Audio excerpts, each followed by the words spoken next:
والصلاة والسلام على سيد المرسلين أما بعد فأعوذ بالله من الشيطان الرجيم بسم الله الرحمن الرحيم إن الله وملائكته يصلون على النبي يا أيها الذين آمنوا صلوا عليه وسلموا تسليما تمام لوگ مل کر درود پاک پڑھیں الصلاۃ والسلام علیک یا سیدی یا رسول اللہ وعلى آلك وأصحابك يا سيدي يا حبيب الله الصلاة والسلام عليك يا سيدي يا نبي الله وعلى آلك وأصحابك يا نور الله نويت سنة الاعتكاف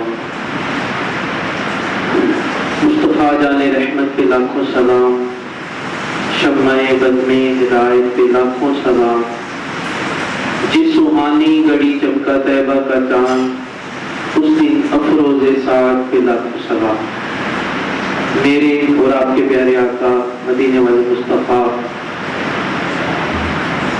تاجدار مدینہ راحت قلب و سینہ فیض گنجینہ صاحب معطر پسینہ باعث نزول سکینہ سلطان باقرینہ صلی اللہ تعالی علیہ وآلہ وسلم کا فرمان خوشبودار ہے، جس کا مفہوم ہے جو میرا امتی جمعہ کے روز 200 مرتبہ درود پاک پڑھتا ہے اللہ کریم اس کے 200 سال کے گناہوں کو معاف فرمائے۔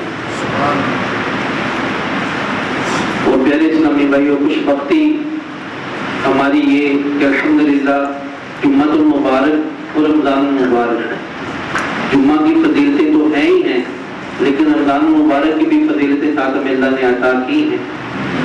تو جو رمضان المبارک کے اندر نیکی کرتا ہے، عام دنوں میں جب نیکی کی جاتی ہے تو اس کا ثواب جو ملتا ہے اس سے 70 گنا، 70 سے ضرب ہو کر 70 گنا رمضان میں پڑتا ہے۔ جو نفل پڑتا ہے اسے فرض کا پورا ثواب ملتا ہے اور فرض کا ثواب 70 گنا کر دیا جاتا ہے۔ اللہ کریم اپنے محبوب صلی اللہ تعالیٰ علیہ وسلم کی نسبت سے اپنے بندوں پر کرم اور فضل کرتا ہے اور رمضان مبارک میں اپنی رحمتوں کا بہاؤ تیز کر دیتا ہے۔ اللہ کریم سے دعا ہے کہ میں رمضان مبارک کا پورا احترام کرنے کی توفیق عطا فرمائے۔ پیارے اسلامی بھائیوں، آج انشاءاللہ اس موضوع پر کلام کرنے کا سعادت حاصل ہوگی۔ وہ حقیقت میں ایمان کی جان ہے، اصل ایمان ہے۔ اس بات کے اوپر ہمارا ایمان بیس کرتا ہے، اور وہ کیا ہے؟ محبت رسول صلی اللہ علیہ وسلم۔ آج ہم یہ سننے کی، سمجھنے کی سعادت حاصل کریں گے کہ محبت رسول کسے کہتے ہیں، محبت رسول کتنی ہونی چاہیے، محبت رسول کتنی ضروری ہے، اور ہمارے اسلام کا انداز محبت رسول صلی اللہ علیہ وسلم کیا ہے۔ انشاءاللہ جتنا آج ہوا ہے تو پھر اگلا جمعہ مبارک ہو اس موضوع کو ہم ختم کرنے کی کوشش کریں گے۔ کچھ لوگ آقا علیہ الصلوۃ والسلام کی بارگاہ میں حاضر ہوئے اور عرض کرتے ہیں یا رسول اللہ صلی اللہ علیہ وسلم، ہمیں اپنے رب سے بڑا پیار ہے، ہم اپنے رب سے بڑا پیار کرتے ہیں۔ ابھی ان کا یہ کہنا تھا تو جبریل امین قرآن پاک کی آیت لے کر حاضر ہوئے، حاضر خدمت ہوئے، اور یہ قرآن پاک کی آیت نازل ہوئی، قل ان کنتم تحبون اللہ فاتبعونی یحببکم اللہ۔ اے میرے محبوب، ان سے فرما دیجئے کہ اگر تم اپنے رب سے محبت کرتے ہو، مفہوم عرض کر رہا ہوں کہ اگر تم اپنے رب سے محبت کرتے ہو فاتبعونی، میری اطاعت کرو، یحببکم اللہ، پھر اللہ تم سے محبت کرے گا۔ یہ ایک ایسا دعویٰ ہے کہ بندہ کہتا ہے کہ میں اپنے رب سے محبت کرتا ہوں۔ ایک تو دعویٰ یہ ہے کہ بندہ دعویٰ کرے کہ مجھے اپنے رب سے پیار ہے، اور ایک یہ دعویٰ کہ رب کہے کہ مجھے اپنے بندے سے پیار ہے۔ یہ کمال کا درجہ ہے۔ تو یہ کب حاصل ہوگا؟ فاتبعونی، اگر آقا علیہ الصلوۃ والسلام کی اطاعت کریں گے تو پھر یہ مقام حاصل ہوگا کہ اللہ تبارک و تعالیٰ اپنے بندوں سے محبت کرے گا۔ تو پیارے پیارے محترم اسلامی بھائیوں، حضرت عمر فاروق رضی اللہ تعالیٰ عنہ سے آقا علیہ الصلوۃ والسلام نے پوچھا کہ عمر تو مجھے کتنا عزیز جانتا ہے؟ عرض کی یا رسول اللہ صلی اللہ علیہ وسلم، میں اپنی جان کے علاوہ دنیا کے تمام رشتوں سے زیادہ آپ کو عزیز جانتا ہوں۔ تو آقا علیہ الصلوۃ والسلام نے ارشاد فرمایا، اے امت تیرا ایمان مکمل نہیں ہو۔ اب سنیے کہ محبت رسول کتنی ضروری ہے۔ آقا علیہ الصلوۃ والسلام کی حدیث مبارکہ، پیارے پیارے آقا مدینہ والے مصطفیٰ صلی اللہ تعالی علیہ وسلم نے ارشاد فرمایا، جس کا مفہوم ہے کہ اس وقت تک تمہارا ایمان مکمل نہیں ہو سکتا جب تک میں تمہیں تمہارے ماں باپ، تمہاری اولاد، بلکہ دنیا کے تمام رشتوں سے زیادہ عزیز نہ ہو۔ کتنی ضروری ہے محبت رسول کہ ایمان مکمل ہی نہیں ہوتا۔ ایمان مکمل نہیں ہوتا، پھر ہونی کتنی چاہیے؟ ماں باپ سے بھی زیادہ، اولاد سے بھی زیادہ۔ دیکھیے یہ وہ رشتے ہیں جن سے انسان فطرتاً بہت محبت کرتا ہے، جن کی مثال نہیں ملتی ہے، اور ان کے نام لے کر بتایا گیا کہ ان محبتوں سے بھی زیادہ آقا علیہ الصلوۃ والسلام سے محبت کریں گے تو تب ہمارا ایمان مکمل ہوگا، تب ہم کامل ایمان والے ہوں۔ بھائی پیارے اسلامی بھائیو، ہم صحابہ کرام کی زندگی ہمارے لیے مشعل راہ ہے۔ کسی ایک کو بھی فالو کریں گے انشاءاللہ ہم کامیاب ہو جائیں گے۔ تو ہمیں جب کبھی بھی کوئی بات سمجھنی ہو تو ہمیں صحابہ کی زندگی کو مطالعہ کرنا چاہیے، تو ہمیں سمجھ لگتی ہے کہ انہوں نے کس انداز کے ساتھ زندگی کو گزارا۔ حضرت سیدنا صدیق اکبر رضی اللہ تعالیٰ عنہ، اولاد سے بھی زیادہ ہونی چاہیے محبت۔ حضرت سیدنا صدیق اکبر رضی اللہ تعالیٰ، آپ اور آپ کے بیٹے آپس میں بیٹھے ہیں، باپ بیٹا گفتگو کر رہے ہیں۔ بیٹا کہتا ہے، ابو جان جب آپ مسلمانوں میں سے تھے اور میں نے اسلام قبول نہیں کیا تھا، میں کفار میں سے تھا، تو کئی مرتبہ جنگ کے اندر آپ میری تلوار کی زد میں آئے، میں چاہتا تو آپ کو شہید کر سکتا تھا، لیکن میرے دل کے اندر آپ کی شفقت، آپ کا پیار آ جایا کرتا تھا اور میں آپ کو چھوڑ دیا کرتا تھا۔ خدا کی قسم دل کے کانوں سے سنیں، حضرت سیدنا صدیق اکبر رضی اللہ عنہ ارشاد فرماتے ہیں، اے بیٹا سن لے، خدا کی قسم تم ایک مرتبہ بھی صدیق کی تلوار کے نیچے آتا، صدیق یہ نہ دیکھتا میرا بیٹا ہے، میرا لگتے جگر ہے، میرا خون ہے، بلکہ دشمن رسول سمجھ ہوئے تیرا تن سر سے جدا کر دے۔ اولاد سے بھی زیادہ آقا علیہ الصلوۃ والسلام، یہ تھے کامل ایمان والے۔ پیارے پیارے محترم ساتھی، ان کے ساتھ آتا رضی اللہ تعالیٰ عنہ، یہ وہ لوگ ہیں جن سے اللہ راضی ہو گئے۔ اللہ اس طرح راضی ہوا کہ انہوں نے اپنے آقا علیہ الصلوۃ والسلام کے اوپر اپنے تن من جان سب کچھ قربان کرنے کے لیے تیار رہتے تھے صاحب۔ اپنی اولادوں کی پرواہ نہیں کی، اپنی جانوں کی پرواہ نہیں کی، اپنے مال کی پرواہ نہیں کی۔ اولاد سے بھی زیادہ آقا علیہ الصلوۃ والسلام سے محبت۔ حضرت سعد رضی اللہ تعالیٰ عنہ اپنی ماں سے بڑا پیار کیا کرتے تھے، لیکن جب آپ نے اسلام قبول کیا تو آپ کی والدہ آپ سے ناراض ہو گئی۔ کہا سعد یہ تو نے کیا نیا دین قبول کر لیا، اپنے باپ دادا کے دین کو چھوڑ دیا۔ سن لے، جب تک تو اپنے باپ دادا کے دین پر واپس نہیں آئے گا، نہ میں تم سے بولوں گی نہ تمہیں بلاؤں گی، بلکہ کچھ بھی نہیں کھاؤں گی، بھوکی بیٹھ کر تڑپ تڑپ کر جان دے دوں۔ کچھ وقت گزرا، جب اس کی ماں کی طبیعت ناساز ہونے لگی تو کسی نے بلایا تو آپ نے آگے یوں ارشاد فرمایا کہ ماں سن لے، تو ایک ماں ہے، اگر رب کریم مجھے 70 مائیں دے اور اسی طرح دھوپ میں بیٹھی طرف طرف کر جان دیتی رہے، سب کو بھی رکھنا قبول کروں گا، لیکن دامن مصطفیٰ نہیں چھوڑو۔ دامن مصطفیٰ سے جو لپٹا وہ یگانہ ہو گیا، اور جس کے حضور ہو گیا اس کا زمانہ ہو۔ یہ دامن ہے ہی ایسا۔ اور وہی بات آقا علیہ الصلوۃ والسلام کی حدیث مبارکہ کہ ماں سے بھی زیادہ، والدین سے بھی زیادہ آقا علیہ الصلوۃ والسلام سے محبت۔ تو پیارے پیارے محترم اسلامی بھائیو، اس انداز کے ساتھ جب ہم اپنی زندگیوں کو گزاریں گے کہ ہر رشتے سے زیادہ، یہ اپنی بات نہیں ہے، یہ اپنی بات نہیں ہے، نبی پاک علیہ الصلوۃ والسلام کی حدیث مبارکہ ہے۔ آقا علیہ الصلوۃ والسلام نے ارشاد فرمایا کہ اس وقت تک تمہارا ایمان مکمل نہیں ہو جاتا جب تک میں تمہیں تمہارے ماں باپ، تمہاری اولاد، بلکہ دنیا کے تمام رشتوں سے زیادہ عزیز نہ ہو۔ صلو علی الحبیب صلی اللہ علیہ وسلم۔ پیارے پیارے محترم اسلامی بھائیو، یہ ایمان کی ڈیمانڈ ہے۔ آقا علیہ الصلوۃ والسلام نے اس کا معیار رکھا ہے کہ دنیا کے تمام رشتوں سے زیادہ جب تک ہم آقا علیہ الصلوۃ والسلام سے محبت نہیں کریں گے ہمارا ایمان کامل نہیں ہوگا۔ تو صحابہ کی زندگی کو ہم نے دیکھا، اسی طرح ایک صحابیہ رضی اللہ تعالیٰ عنہ تھی، تو جنگ کا ماحول تھا تو کسی نے افواہ پھیلا دی کہ معاذ اللہ آقا علیہ الصلوۃ والسلام شہید ہو گئے ہیں، اور دیوانہ وار میدان جنگ کی طرف جا رہی ہیں، آگ سے چند صحابہ آتے ہیں تو ان کو یہ خبر دیتا کہ تمہارا بیٹا شہید ہو گیا، کہتے یہ چھوڑو، یہ بتاؤ آقا علیہ الصلوۃ والسلام کیسے ہیں؟ چند تھوڑے سے قدم آگے جاتی ہیں، کوئی کہتا ہے تیرا باپ شہید ہو گیا، کہتے اس کو بھی چھوڑو، یہ بتاؤ آقا علیہ الصلوۃ والسلام کیسے ہیں؟ آگے گئی، کسی نے کہا تیرا خاوند شہید ہو گیا، کہا یہ بھی چھوڑو، یہ بتاؤ آقا علیہ الصلوۃ والسلام کیسے ہیں؟ اسی طرح چلتی گئی، کسی نے کہا تیرا بھائی شہید ہو گیا، کہا اس کو چھوڑو، یہ بتاؤ آقا علیہ الصلوۃ والسلام کیسے ہیں؟ کہا وہ الحمدللہ بالکل ٹھیک ہے، کہا وہ ٹھیک ہے تو پھر سب ٹھیک ہے۔ سب سے زیادہ آقا علیہ الصلوۃ والسلام سے محبت، یہ انداز زندگی کا صحابہ مدینے والے مصطفیٰ صلی اللہ تعالیٰ علیہ وسلم سے اس انداز سے محبت کیا کرتے تھے کہ دنیا کے تمام رشتوں سے زیادہ آقا علیہ الصلوۃ والسلام سے محبت کرتے تھے۔ آج ہمیں یہ پتہ چل گیا کہ محبت رسول کتنی ضروری ہے، کتنی ہونی چاہیے۔ ضروری اتنی ہے کہ ایمان مکمل نہیں ہوتا، کامل مومن نہیں ہو سکتا انسان جب تک محبت رسول نہ ہو۔ وہ کتنی، والدین سے بھی زیادہ، اولاد سے بھی زیادہ، دنیا کے تمام رشتوں سے زیادہ۔ یہ بھی پتہ چل گیا۔ ابھی اس طرح پتہ چلے گا کہ ہمارے اندر محبت رسول ہے کہ نہیں ہے، یہ بھی کوئی پیمانہ ہے۔ آپ جو میرے پیارے آقا مدینے والے مصطفیٰ صلی اللہ تعالیٰ علیہ وسلم نے ہماری یہ بھی پریشانی حل فرما دی۔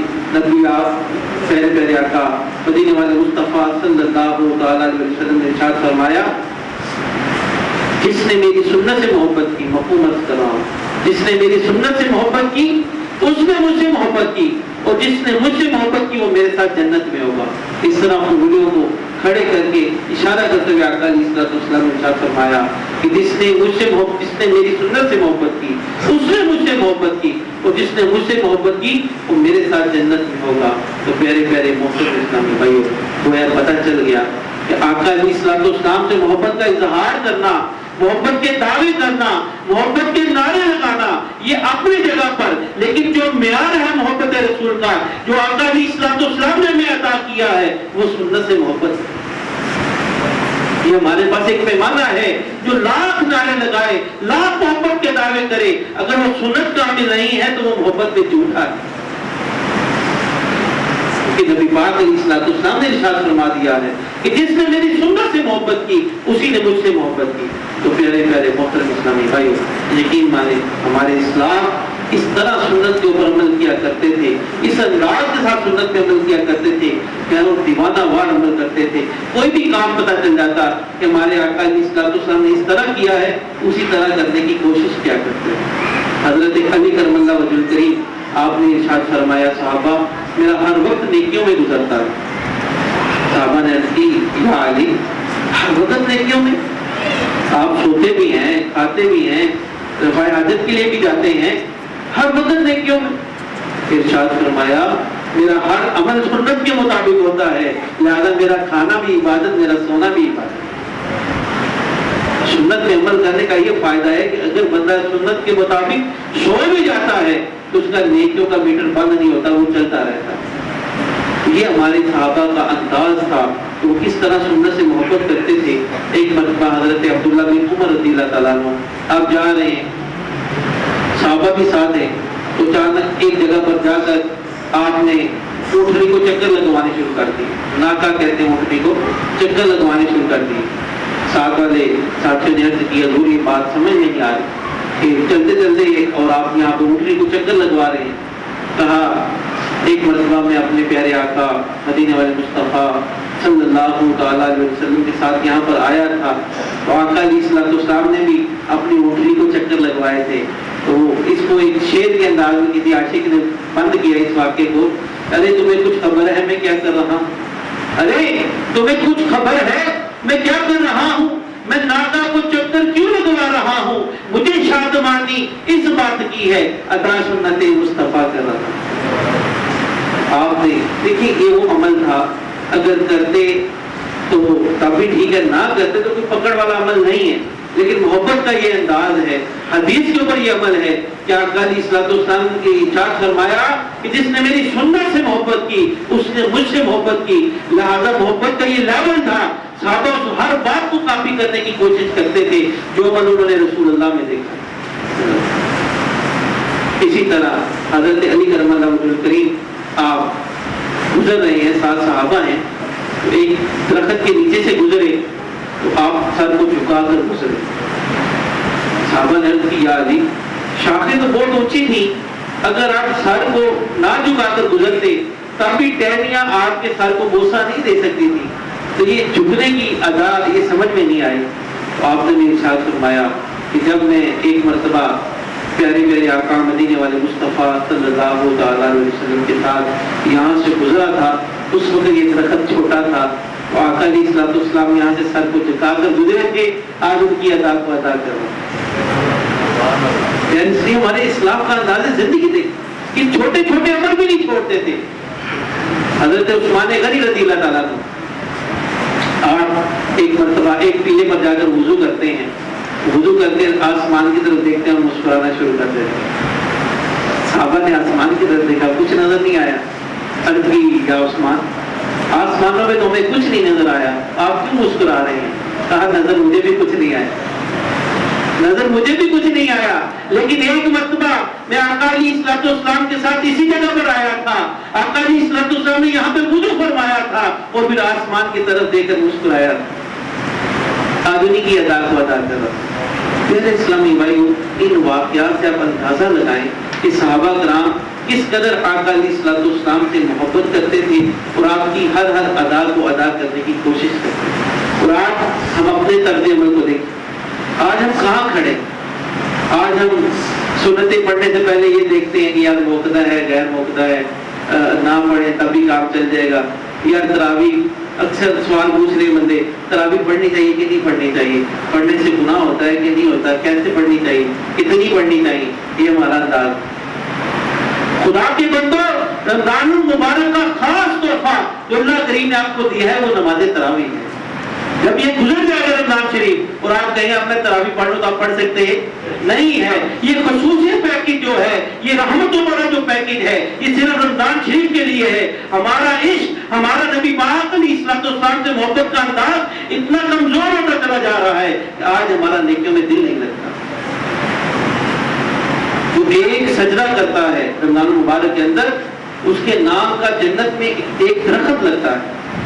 درخت کتنا ہوتا ہے، کتنی اس کی لمبائی، کتنی چوڑائی ہوگی، سمجھانے کے لیے بتایا گیا حدیث شریف کے اندر کہ ایک درخت ایسا لگتا ہے ایک سجدے کے عوض کہ جس کی لمبائی چوڑائی اتنی ہے کہ اگر تیز گھوڑا سوار 500 سال، کتنا،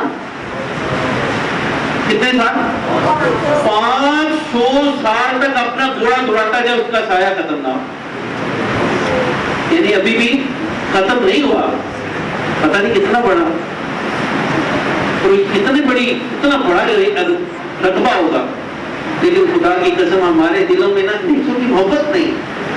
میں تو جنت میں جانا چاہتے ہیں لیکن اس میں جانے والے اعمال کرنا نہیں، ہمیں ہو نہیں رہا۔ اب تصور کریں کہ اتنا بڑا درخت ایک سجدے کے عوض، تو 20 تراویحوں میں کتنے سجدے؟ 40 سجدے ہو گئے نا، 40 درخت۔ تو پھر کمال کی بات ہے جس کے جنت میں درخت ہوں گے وہ پھر جنت میں جائے گا، جس کے نام کے درخت لگ گیا اگر وہ پھر جائے گا ان درختوں کے پاس، تو پھر جب یہ 40 درختوں کا رقبہ لگائے کتنا ہوگا۔ تو اگر دوسری طرف میں سمجھانے کے لیے عرض کیا کرتا ہوں دنیاوی مثال، اگر یہ کوئی اعلان کر دیتا وزیر اعلیٰ یا وزیر اعلیٰ یا صدر اعلان کرتا کہ جو اس رمضان المبارک میں 20 تراویح پڑھے گا اسے 5 مرلے کا پلاٹ دیا جائے، میرے خیال سے لڑائیاں ہوگی۔ مغرب کے بعد بلکہ لوگوں نے مسجد جانے نہیں، یعنی ایک مہینہ تو ہے، 5 مرلے مل جائے زندگی سکون میں ہو جائے۔ یہ 5 مرلوں کی قدر اس شخص کو ہے جو کرائے پر ہے، جس کا ایک کنال کے اندر گھر ہے وہ تو کہتا ہوگا جی کوئی گل نہیں ہے، جس کو قدرتی طور پر اللہ تعالیٰ نے وراثت میں زمینیں عطا کی وہ بھی 5 مرلے کو اہمیت نہیں دیتا، لیکن اس کی اگر قدر پوچھنی ہے تو اس شخص سے پوچھے جو کرائے پر ہے، جو بیچارہ کہتا ہے کہ مجھے 2 مرلے مل جائیں، 2.5 مرلے مل جائیں، 3 مرلے مل جائیں۔ یہ اس کو قدر ہے. تو پیارے اسلامی بھائی، عرض کرنے کا مقصد ہے کہ دنیاوی دولت ہمیں سامنے نظر آتی ہے، دنیاوی دولت کی اہمیت ہمارے دل میں نیکی سے زیادہ بیٹھ چکی ہے، جس کی وجہ سے ہمیں نیکیوں کے فضائل سنائے جاتے ہیں لیکن پھر بھی ہم عمل کرنے کی طرف نہیں آتے. اگر دنیاوی مثال اس کی جگہ اگر 10,000 روپیہ رکھا جائے، 20,000 رکھا جائے کہ ہر دن جو 20 تراویح پڑے گا اس کو 20,000 روپیہ ملے گا، تو پھر بھی بات دیکھیں کہاں تک چلی جائے گی. کامن سینس کی بات ہے. تو پیارے پیارے اسلامی بھائیو، یہ نیکیاں اس وقت کام آئیں گی جب یہ دولت کام نہیں آئے. جہاں یہ فیل ہو جائے گی، جہاں یہ کرنسی نہیں چلے گی، وہاں پر نیک اعمال کی کرنسی چلے گی اور ادھر کوئی اور سکہ کام نہیں آئے.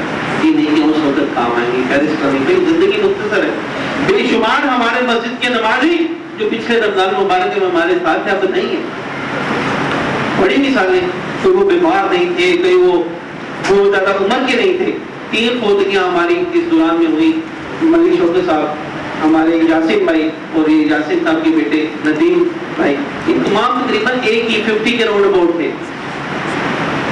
کوئی بیمار زیادہ نہیں تھے لیکن اچانک موت آئی اور موت کا شکار ہو گئے. تو یہ ہمارے لیے درس عبرت ہے. کوئی پتہ نہیں ہمیں اگلا رمضان دیکھنا نصیب ہوتا ہے نہیں ہوتا. یہ سستی کس بات کی ہے؟ یہ ہم کس بات کا انتظار کرتے ہیں؟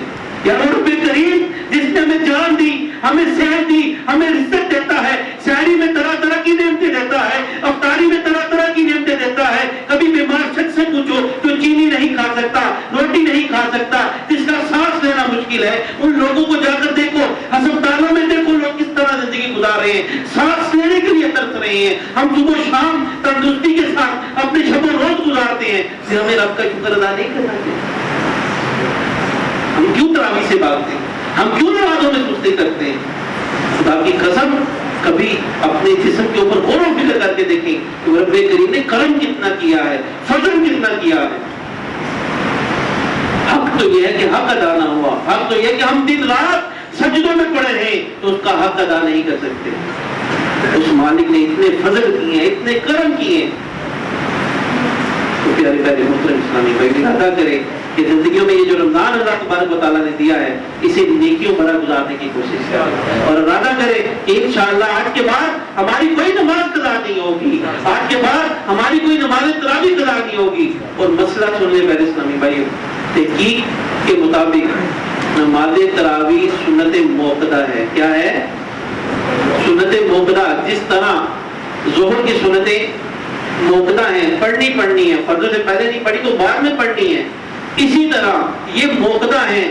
جو نہیں پڑھے گا وہ گناہ گار، جان بوجھ کر جو چھوڑے گا وہ گناہ گار ہے. ہاں مصروف ہو گیا، کہیں گیا تھا، جماعت کے ساتھ نہیں پڑھ سکا تو اب اکیلے تنہا وہ پڑھے گا. ایک بات یہ ہمارے یہاں مروج ہے کہ یہ سنت ہے تراویح پڑھنے نہ پڑھے نافی، تو ایسا نہیں ہے. علماء نے بتایا کہ یہ سنت موقدہ ہے، نہ پڑھنے والا گناہ گار ہے. تو پیارے اسلامی بھائی، میں کہتا ہوں کہ اس طرف ذہن کیوں جائے، بلکہ یہ تو سعادت کی بات ہے، یہ تو کرم کی بات ہے کہ اللہ تبارک و تعالیٰ نے رمضان مبارک کے اندر یہ خاص تحفہ ہمیں دیا تو ہم اس کا خیال نہ کریں، اس کا لحاظ نہ رکھیں. اس کی اسپیشلٹی رمضان کے اندر ہے. یہ عام کسی اور مہینے میں ہم پڑھ سکتے ہی نہیں ہیں. تو پھر یہ سنہری چاند، گولڈن چاند، یاد رکھیے کہ جو ایک دن کسی نے اگر تراویح چھوڑ دی وہ ساری زندگی دوبارہ اس کو نہیں پا سکتا، ساری زندگی اس کو پا نہیں سکتا. تو پیارے پیارے محترم اسلامی بھائیو، اور پھر اس کی قضا بھی نہیں. فرض قضا ہو گیا تو اس کی قضا کرنے کا موقع ہے، لیکن سنت قضا ہوگی تو اس کی قضا کا بھی موقع نہیں، اس کو اپنے وقت میں ہی پڑھنا ہے. تو پیارے پیارے محترم اسلامی بھائیو، تو غنیمت جانے اور محبت رسول صلی اللہ تعالی علیہ وسلم کا جو معیار ہے کہ آقا علیہ الصلوۃ والسلام کی سنت سے جس نے محبت کی اس نے آقا علیہ الصلوۃ والسلام سے محبت کی. اور محبت کا پیمانہ یہ بتایا گیا، نبی پاک علیہ الصلوۃ والسلام نے ارشاد فرمایا کہ اس وقت تک تمہارا ایمان مکمل نہیں ہو جاتا تھا جب تک میں تمہیں تمہارے ماں باپ، تمہاری اولاد، بلکہ دنیا کے تمام رشتوں سے زیادہ عزیز نہ ہو جاؤں. آج کے اس موضوع کے اندر ہم نے یہ سیکھا کہ ایمان کامل ہونے کے لیے، کامل مومن بننے کے لیے، اپنے ایمان کو پورا کرنے کے لیے جو چیز ضروری ہے وہ محبت رسول ہے. اور کتنی تمام رشتوں سے زیادہ. اور پتہ کیسے چلے گا کہ جو سنت پہ عمل کرے گا یہی ایک انداز ہے. ہم لاکھ محبت کے دعوے کریں، ہم لاکھ محبت کے نعرے ماریں، لیکن اگر ہمارا چہرہ سنت کے مطابق نہیں، ہمارا انداز کھانا، ہمارا پہننا، ہمارا سونا، ہمارا لیٹنا، اگر اس میں سنت پہ ہم عمل نہیں کرتے تو ہم اپنے دعوے میں جھوٹے ہیں۔ تو پیارے پیارے اسلامی بھائیو، یہ رمضان مبارک ہماری زندگیوں میں تبدیلی کا سال بن جائے، یہ رمضان مبارک ہماری زندگی میں تبدیلی لے آئے۔ کوئی کہے یار کیا ہوا، تم نمازی کیسے بنے؟ تو ہم کہیں یار رمضان مبارک آیا تھا، بس 5 وقت کی نماز شروع کی، اس وقت سے میں نے ارادہ کر لیا کہ آج کے بعد میری کوئی نماز قضا نہیں ہوگی، بس اس وقت سے نمازی بن گیا۔ بھئی آپ نے داڑھی مبارک کیسے سجائی؟ یار بس رمضان مبارک آیا تھا، میں نے اس میں داڑھی ایک سنت کے مطابق ایک مٹھی رکھنے کا ارادہ کر لیا تھا آقا علیہ السلام کی محبت میں، بس تب سے میں نے الحمدللہ توبہ کی اور آقا علیہ السلام کی پیاری پیاری سنت کو اپنے چہرے پر سجا لیا۔ اس طرح اپنی زندگی میں اس رمضان مبارک کی یاد تازہ کرنے کے لیے کوئی نہ کوئی چیز، کسی نہ کسی نیک عمل کا اپنی زندگی میں اضافہ کر لیں۔